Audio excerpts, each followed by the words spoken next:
13 वर्षों से आपकी सेवा में कार्यरत नागफनी टूर्स एंड ट्रेवल्स आपके लिए लेकर आया है। इस दिवाली, नवंबर और दिसंबर की छुट्टियों में श्री सम्मेद शिखर जी पंच तीर्थ यात्रा का सुनहरा अवसर अब बुकिंग पर पाएं। अतिरिक्त छूट हमारे साथ करें।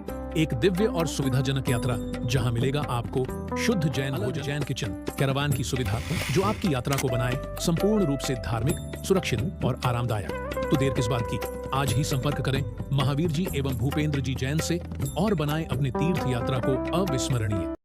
शुभ योग का कोई मूल्य नहीं होता।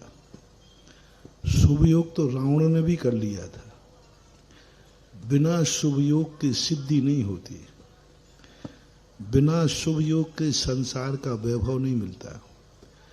बिना शुभ योग के पुण्य का बंध नहीं होता।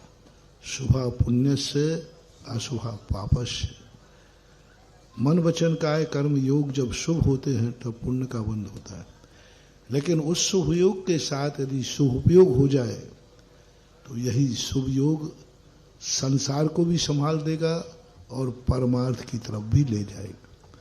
और शुभ योग को लाने के लिए एक ही तरीका है, मन वचन काय की शुद्धि। मन को सरल करें, कुटिलता से ना करें। अपने स्वार्थ की सिद्धि के लिए व्यक्ति का मन इतना विकृत हो जाता है कि वो किसी भी स्तर पर उतर आता है।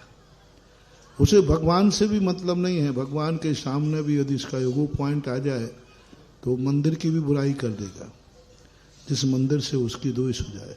हमने कहा था ना अभी एक दिन कि ऐसी स्थिति बन गई मुनि भक्तों में।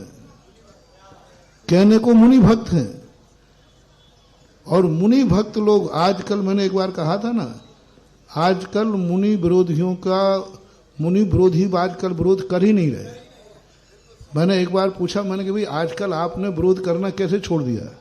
एक मुनि विरोधी थे तो बोले अब आप ही लोग अपने में आपसी में लड़ रहे हो, अपन काय को काम करें, हमारा काम हो रहा है ना। आज अपने आज जो मुनि भक्त हैं, मुनि भक्तों की बुराई कर रहा है। संघ में संघ की बुराई हो रही है।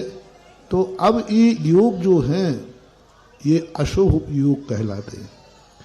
आज हर व्यक्ति भाई भाई की बुराई कर रहा है, साधु साधु की बुराई कर रहा है। श्रावक किसी साधु का भक्त बनकर दूसरे साधु की बुराई कर रहा है। बस यही तो विनाश का कारण है। अब मुनि विरोधियों का जो काम था वो कौन कर रहे हैं? मुनि भक्त कर रहे हैं। पड़ोसी को लड़ना चाहिए था, अब भाई भाई लड़ रहा है तो पड़ोसी तो कहता है अपन तो आराम से देखो ना, अपना काम हो रहा है। तो ये होने लगा।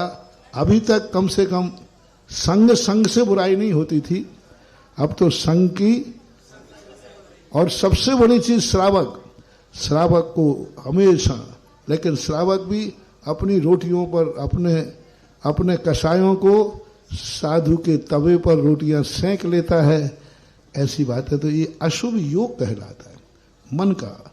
ऐसे ही वचन का, ऐसे ही काय का। वचन से अशुभ की स्थिति बोलना, काय से अशुभ क्रियाएं करना, ये सब मानना चाहिए। बोले तीर चक्रवर्ती